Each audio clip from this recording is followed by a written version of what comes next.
Hello, everyone. Thanks, Melissa. That bell is strategically placed to make sure you're ready. I'm Matt Busick. This is the Rotary Club in Des Moines, so in case you thought you were at a different luncheon, now's the time to exit. Happy to have you here. It's the end of September, so we are about to close out the first quarter of this Rotary year. And from a leadership perspective, the first 3 months we've been focused mostly on strategic planning. I've rolled out some of that to you. I wanted to make sure that you know now that we've got the planning done. We're moving to tactical implementation. You may have seen an email from me on Tuesday afternoon. If you didn't see that, please look in your inbox and take just a few minutes to scan that list of businesses. And if you know someone and who would be willing to reach out to them, that's what I need to know. So, and you can respond back to me directly at my email address. Okay, so based on what I know about Melissa and her team's work at the Beacon, we don't need a moment of inspiration today. She's going to inspire us. So with that said, I'd like to transition to the Pledge of Allegiance and the four-way test. If you could please stand. I pledge allegiance to the flag of the United States of America and to the republic for which it stands, one nation, under God, indivisible, with liberty and justice for all. And the four-way test. Is it the truth? Is it fair to all concerned? Will it build goodwill and better friendships? Will it be beneficial to all concerned? Great. Now, please greet those around you.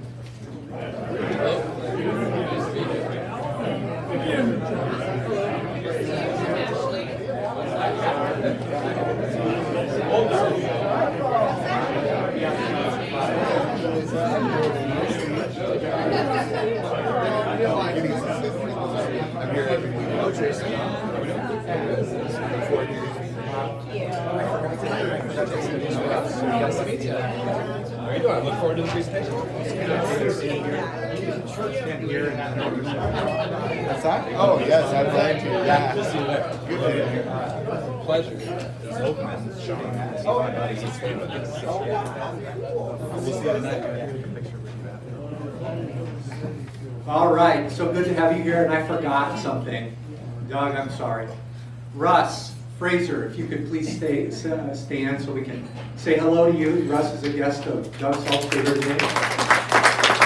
Here is Annalyn Housing. So thank you for joining us. Now, Bob will introduce our guest speaker.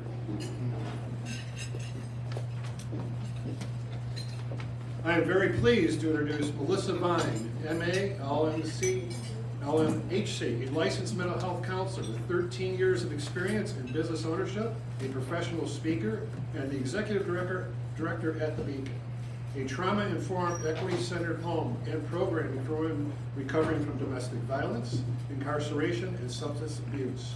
As a speaker, leader, and domestic violence survivor, she passionately empowers others to act with courage in the face of life and work challenges. She received a bachelor's in communication studies in 2002, graduated summa cum laude with a master's in professional counseling in 2016, and is a JD candidate with a full tuition scholarship at Drake Law School as a Supreme Court scholar. Melissa was the 2022 Remarkable Woman of the Year. In 21, in the class of the Des Moines Business Records 40 Under 40. The 2018 recipient of One to Watch, and 2014 recipient of the Service Business of the Year by the Grinnell Chamber of Commerce. She has spoken for the Business Records Fearless Lunch, Iowa Board of Regents Campus Safety and Security Summit, Arts Midwest, Iowa Healthcare Financial Management Women's Conference, the YPC Gala, the UNA Center for Violence Prevention, and the Small Business Summit. Melissa lives in Des Moines with her 4 teenage boys and volunteers with Full Circle Recovery Community Centers in Des Moines Public Schools. In my, I had my personal life, I kind of keep quiet. but when Melissa accepted my proposal, my heart was filled with joy. And that proposal was to speak before you guys. What do you think I was referring to? Oh. Melissa Vine.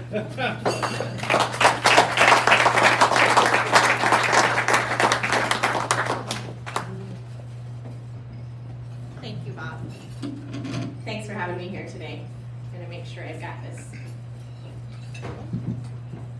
Does it need to stay green? It's supposed to stay green. All right. Now, it did turn green, but then it turned off again. Right. I'll be your clicker until we get this going. Yeah, that's totally fine. I just changed the battery, so Maybe you did something magical there. it's not gonna come out.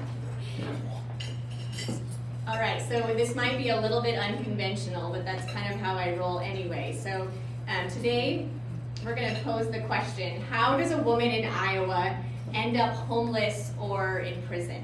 We know that it exists, right? And for those of us who function in middle class and upper class or business spaces, sometimes don't run across folks who've experienced homelessness or incarceration on a regular basis. And so just taking a little bit of a 10,000-foot view of Des Moines, and including all of Des Moines, and kind of exploring this question today.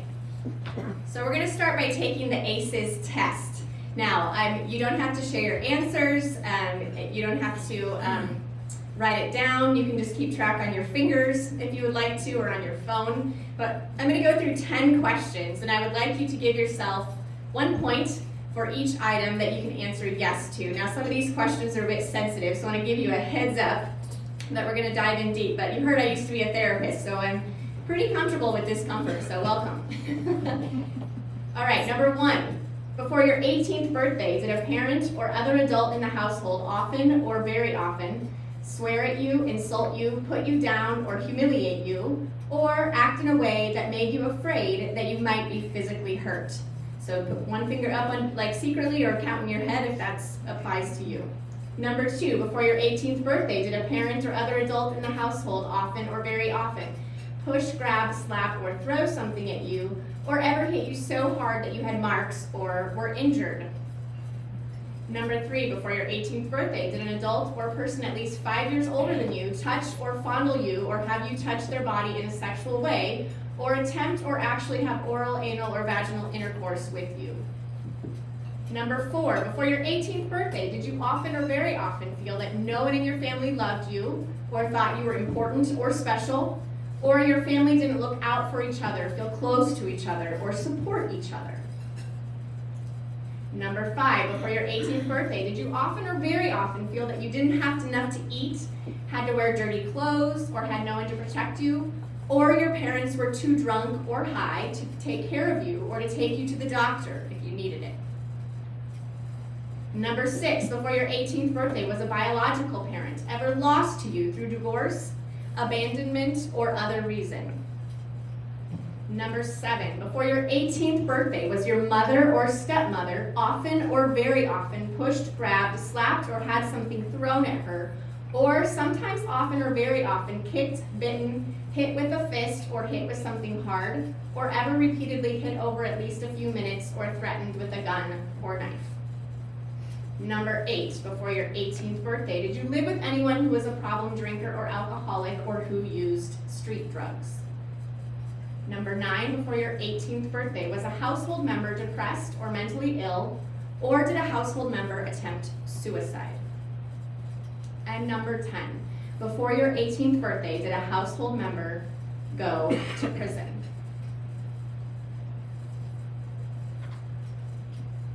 All right, so now you've got a total in your mind that's somewhere between 0 and 10, and that is your ACEs score. ACEs stands for Adverse Childhood Experiences. And here you can see where the general U.S. population falls. So we've got about 40% of our population has a score of 0, and then about 75% of our population has a score somewhere at 0, 1, or 2. So about 3/4 of us had a relatively stable-ish childhood based on these home questions. All right, and then that last 25% we get into, we have 7% at a score of 3, 9% at a score of 4, and 9% with a score of 5 or more. So typically when I do this, I have people write on a piece of paper and hand them in, but because of the format here, I haven't done that. But the typical average score when I do this test in a group like this is usually somewhere between 0 and 1, maybe just a little bit over 1.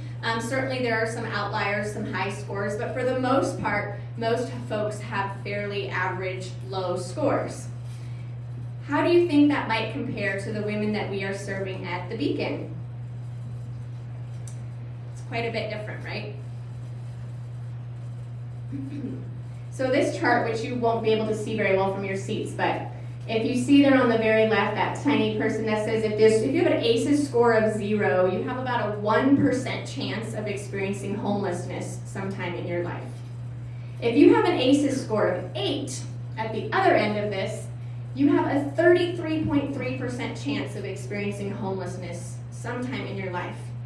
Now, if you remember, those ACEs questions, did they have anything to do with the individual's character, decisions, life path, their choices, anything that they could control? Right, so all of those questions were about things that happened to you as a child.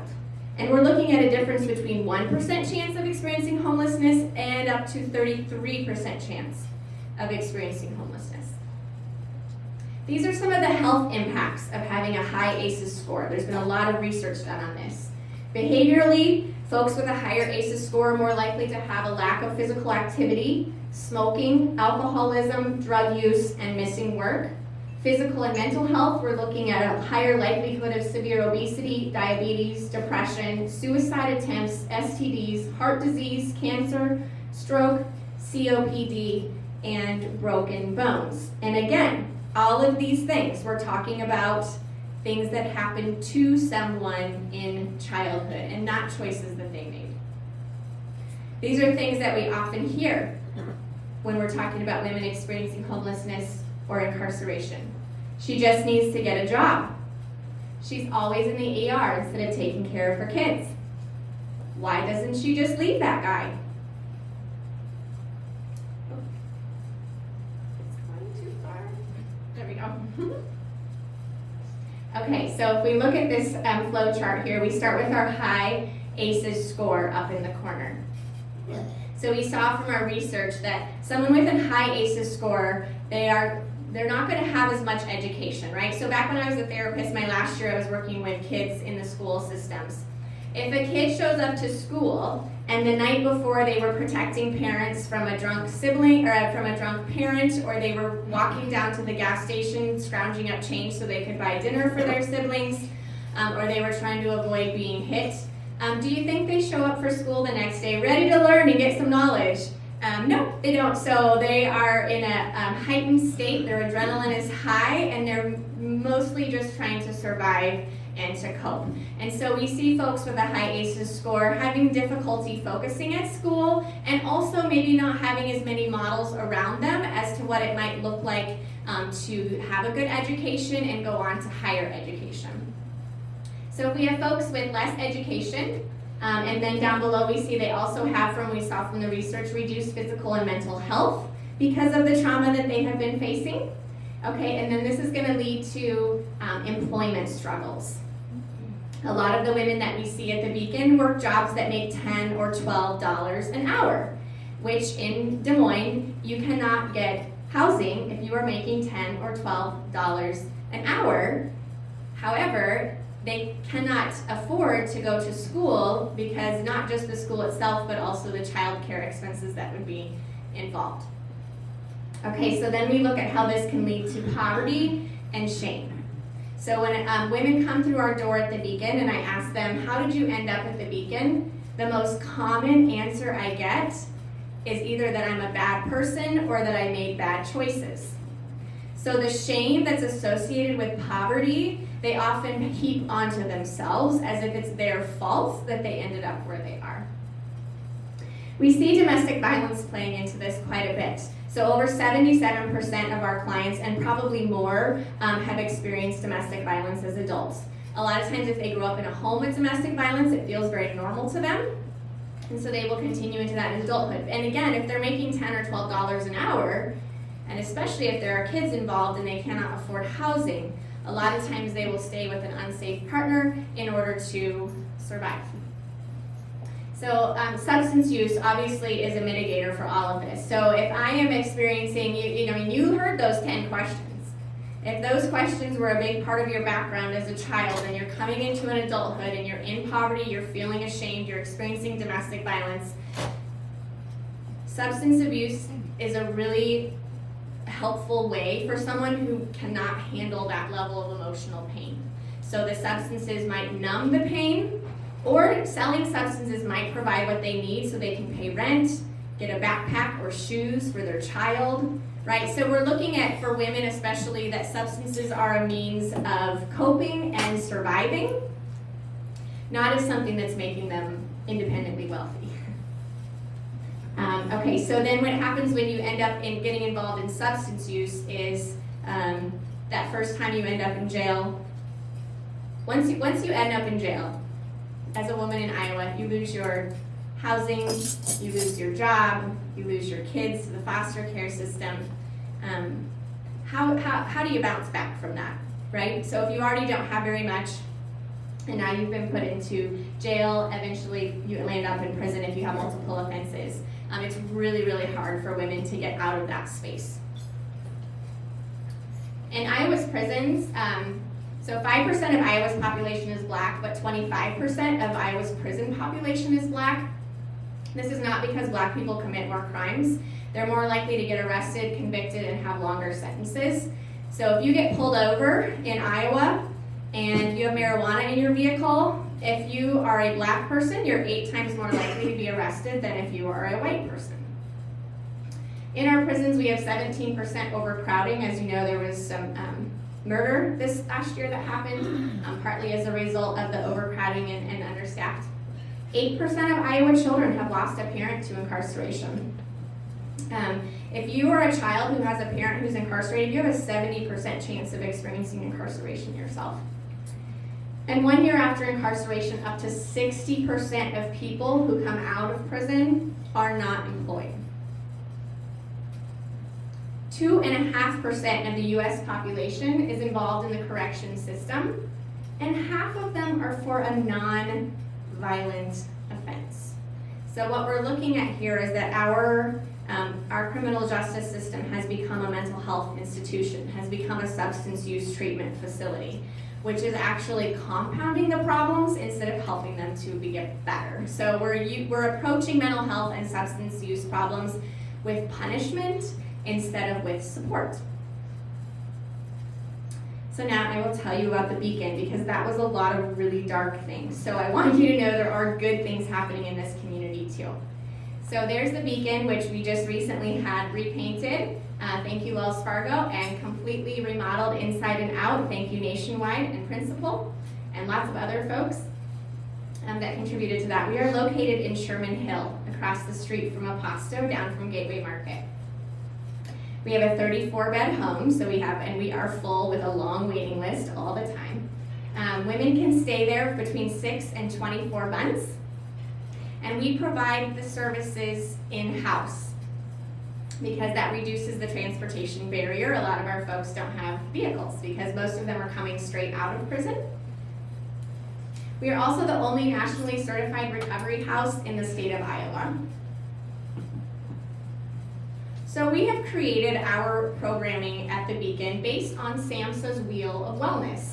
So we look at the 8 areas of wellness because we know it takes more than just housing and a job to get back on your feet. If you still have substance use and mental health struggles, it's going to be really hard for that to be sustainable long term. So we look at environmental, spiritual, financial, physical, emotional, social, intellectual, and occupational health, and spent several days kind of gutting our program to ensure that it addressed each of these areas in a meaningful way. So this is what we replaced the flowchart with. Okay, so we have someone with a high ACEs score that shows up at the Beacon with a significant amount of trauma in their background. Once they are at the Beacon, they are connected with our case manager, who they meet with at least once a week, to walk them through our 5-phase program.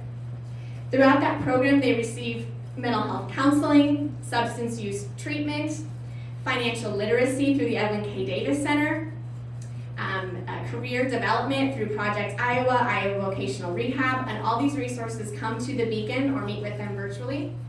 We also have health education, cooking classes, all kinds of classes and groups, parenting, that come into the house and provide support for our women.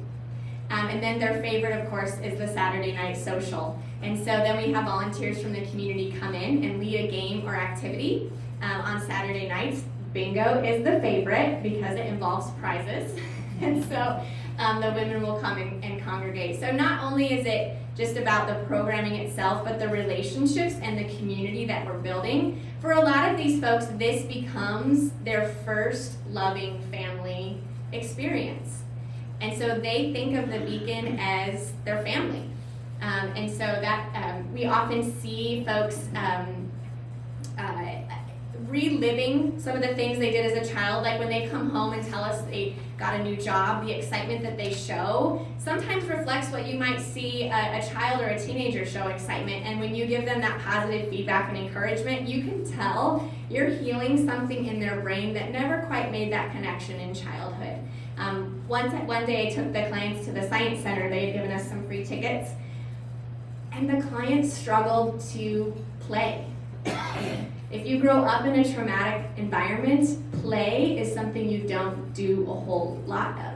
And so we were over at the water table and the rocket building station and literally had to teach them how to play and to experience creativity and fun and joy in that experience. And so a lot of what we do at the Beacon is healing those places that didn't get healed in childhood.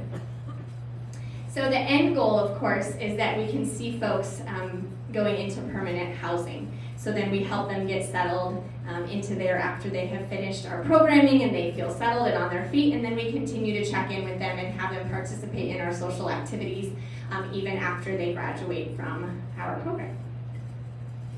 Oh, this is gonna... So here are some of our recent graduates. This was our last some of the women from our last batch. So for a lot of them, this is the first time they've ever graduated. So I bought these, cheap little graduation caps in bulk. I want to make sure you can see. Bought these in bulk on Amazon, right? And you would have thought you were giving them gold. I mean, to put that graduation cap on and take pictures with their friends and show people, post them on their social media. This was so exciting for them and felt like such an accomplishment for them. And so then I want to point out here the picture in the middle. So as she mentioned, I have 4 teenage boys. Now they've gotten much taller even since that picture because they're at that age where they grow fast. But they're dressing up at our photo booth at our fundraiser. But I wanted to so my story. I used to be a business owner with my ex-husband, and we had these 4 little boys. And we were doing well. We had 2 successful businesses. But I was in an environment that was not supportive of divorce, and I was in domestic violence. So when I got out of that environment, one day I was a wealthy business owner, respected in my social circles, and literally the next day, I lost almost all my friends. I lost access to all of our money, and it was me and 4 little boys, 9 and under, in poverty. I had no resume. I hadn't worked I'd been a stay-at-home mom and homeschooling for 10 years.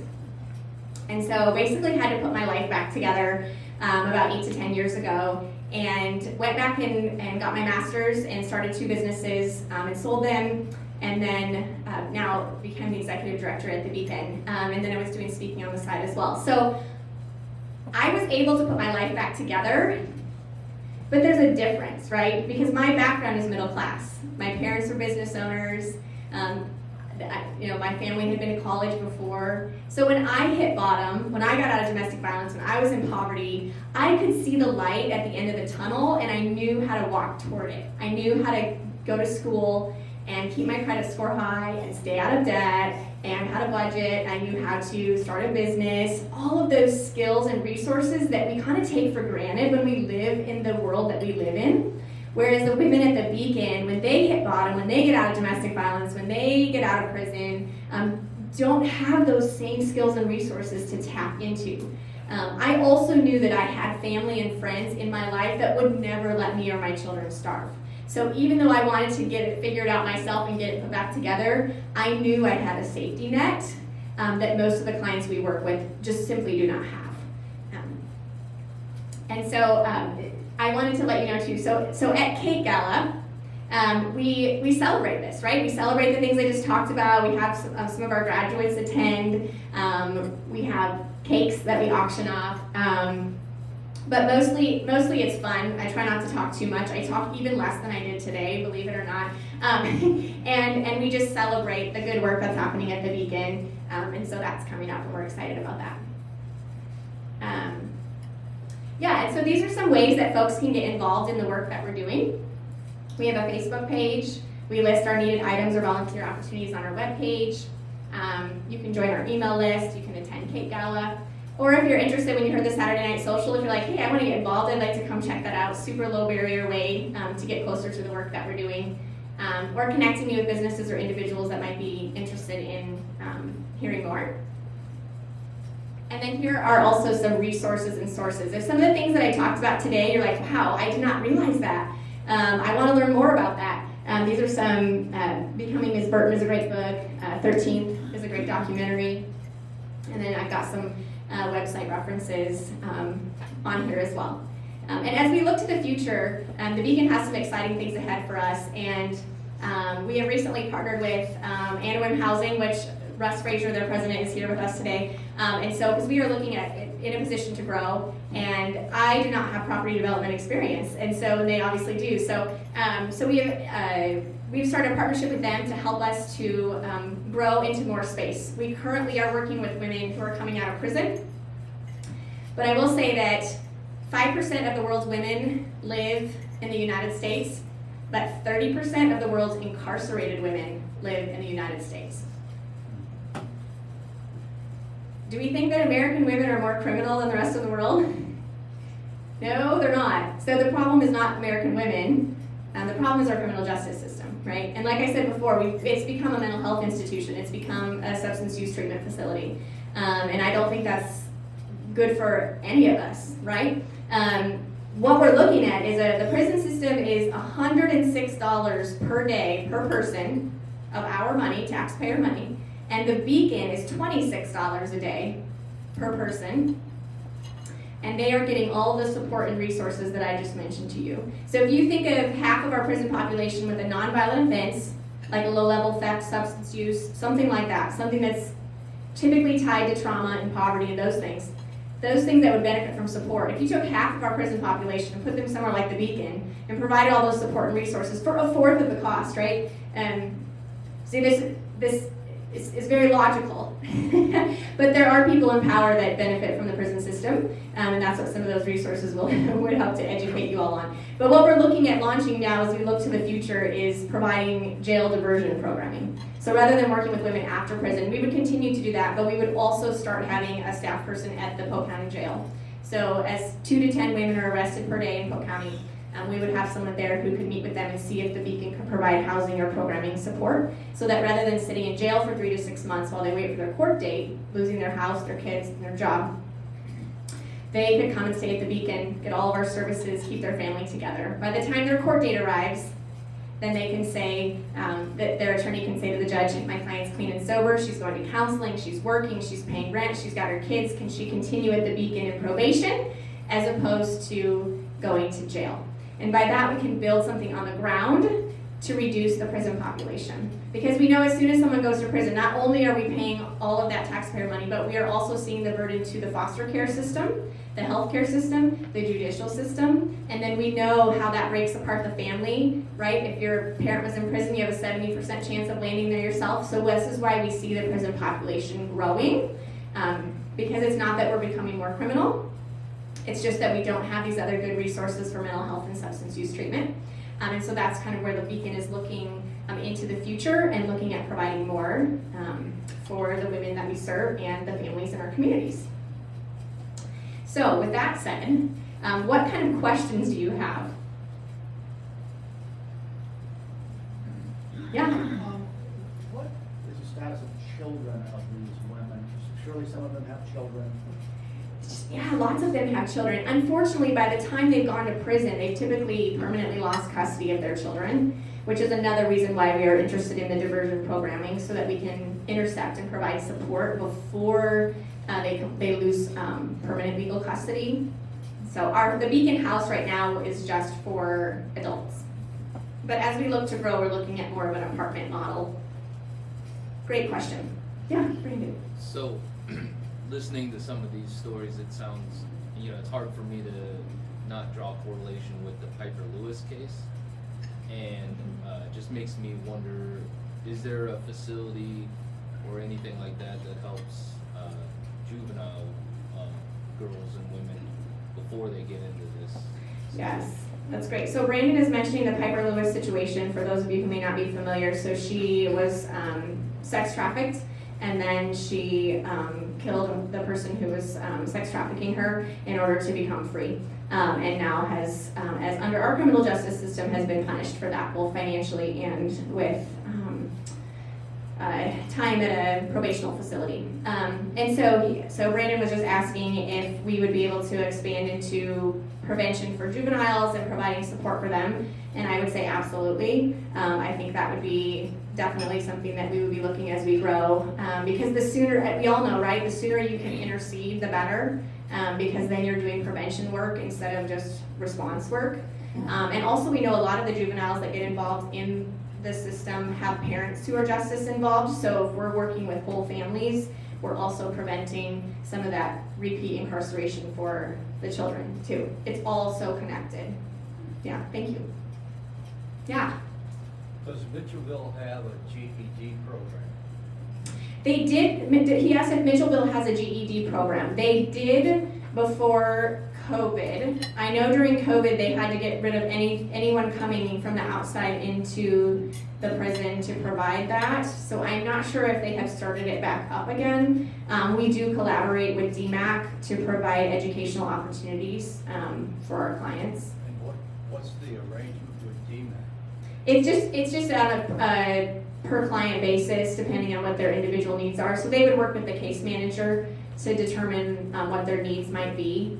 Do any of the women in Beacon Hill, the Beacon, do they take night classes at DMAC Urban?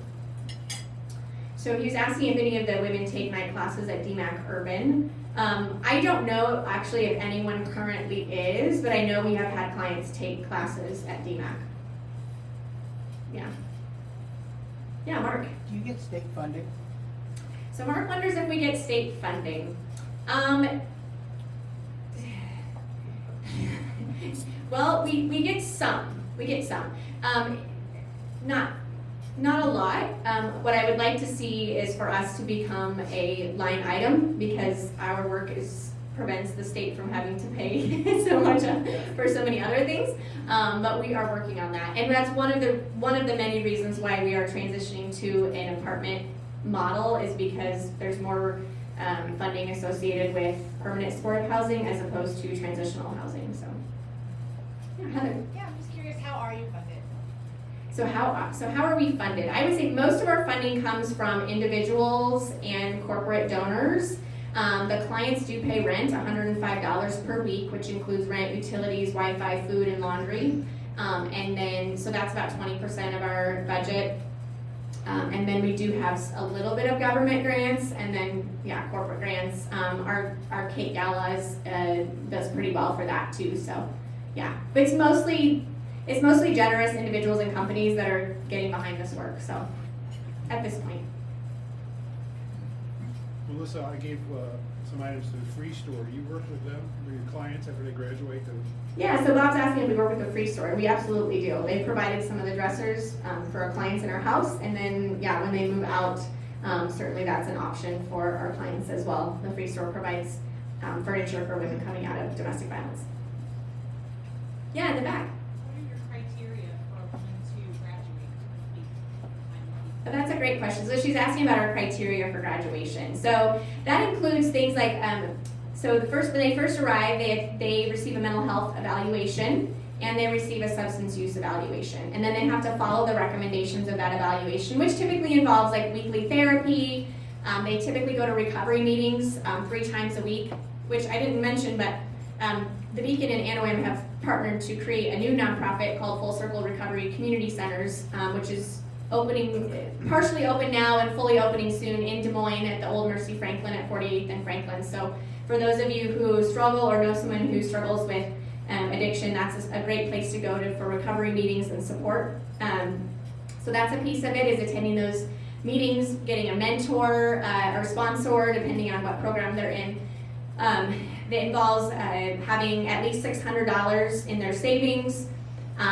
They meet with a financial coach from Ellen K. Davis Center, which helps them to increase their credit score and pay down debt, work on budgeting.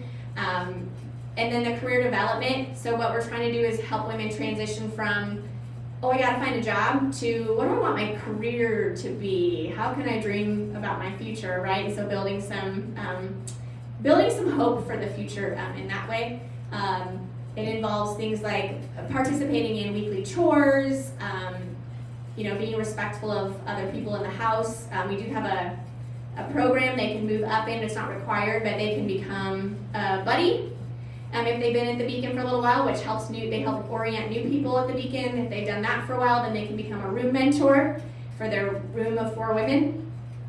If that's going well, they can become a peer resident assistant, so then they actually work at the desk for short periods of time and help out there. And then after they graduate, they can apply to be a resident assistant on staff. And so then, and now we have someone who, she went through our program, she graduated, she was a resident assistant, and now here in this last month has been promoted to the house manager and is doing a phenomenal job. And what is so cool for the women is that career development can be such an abstract concept for folks in poverty, but when they can literally see the path in front of them, buddy, room mentor, peer RA, house manager, it makes that career path very tangible. So that's been a really exciting thing. And then there are other variety of things on the checklist. So there are 5 phases. So each time they complete a phase, then they phase up, and then at the house meeting there's a little celebration for them that they made to the next phase, and all the women share encouraging things about them and the ways that they're seeing them grow. And so it's a really positive experience for them to experience that progress. And then we do work closely with their parole officers too. So there's some requirements around their parole as well. And so we're compliant with those too. Yeah. Melissa, are there any key employers that work with your graduates to say, you've had great success with some of your graduates, and you certainly interview them and talk to them?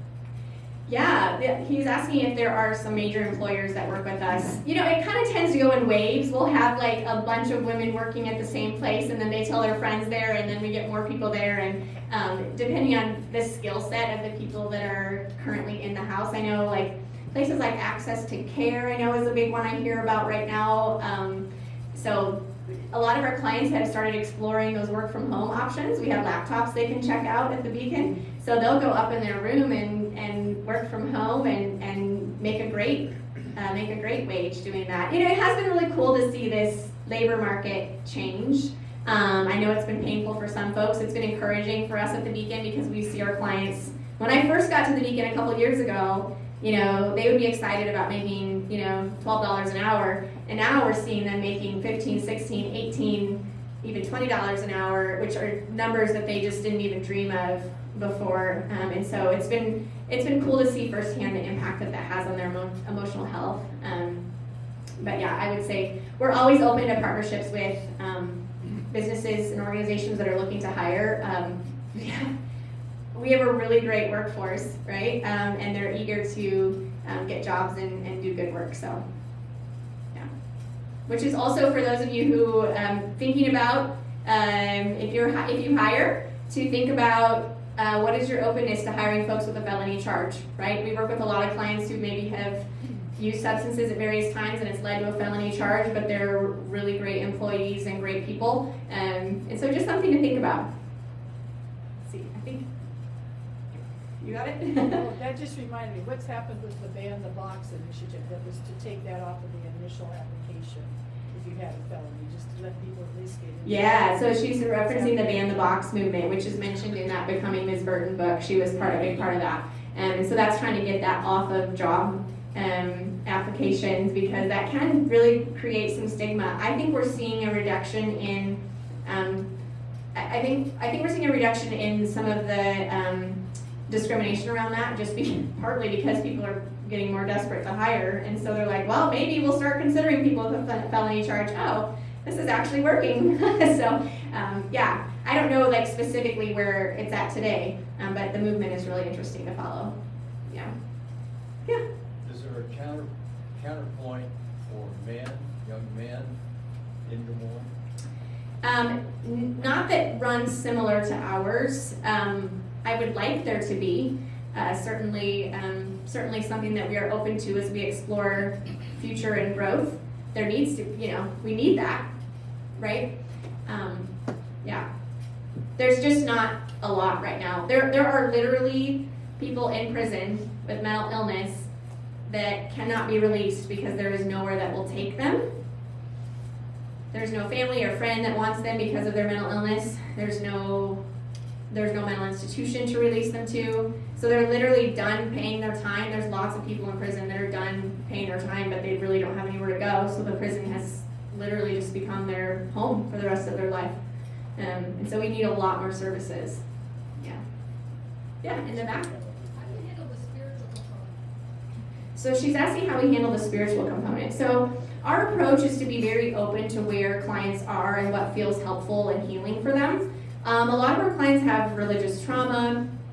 A lot of times childhood abuse can be tied to religion. So we try to be really sensitive to what we bring in the house or what we talk about in the house, and so that it allows folks to find what spirituality or religious path feels helpful. For some people, certain types of religions can bring a lot of healing for them, and for others it can be painful or traumatic. And so we mostly provide, on that category, we mostly provide resources for them as far as what feels helpful to you and how can we help point you to those community resources in a way that feels helpful. Yeah, good question. Yeah. Yeah, how do your clients find you? How do our clients find us? So our application is on our website, but most of our clients, because they're coming from the Mitchellville Women's Prison, we collaborate with the correctional counselors there for referrals, and then our case manager interviews them over the phone to determine if they might be a good fit for the program. Yeah.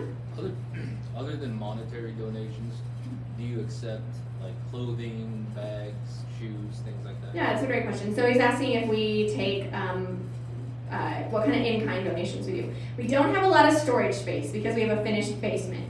And so some of the things that are most helpful are things that are, not super exciting, but things like copy paper, dishwasher soap, toilet paper, tissues, those kinds of things. But we have a full list on our website as well as a link to our Amazon wish list. So some folks will order things on Amazon and just have them shipped directly to us too. Yeah. Good. Thank you.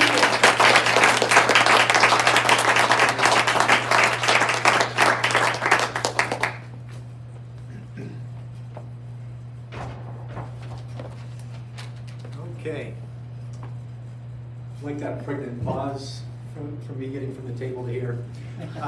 So, Melissa, come on, are you inspired? I told you we did not need a moment of inspiration today.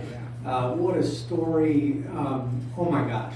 Thank you for the work that you and your team are doing here in Des Moines for this community and for these women. It's really, truly exceptional. And I, for one, am glad to hear about it.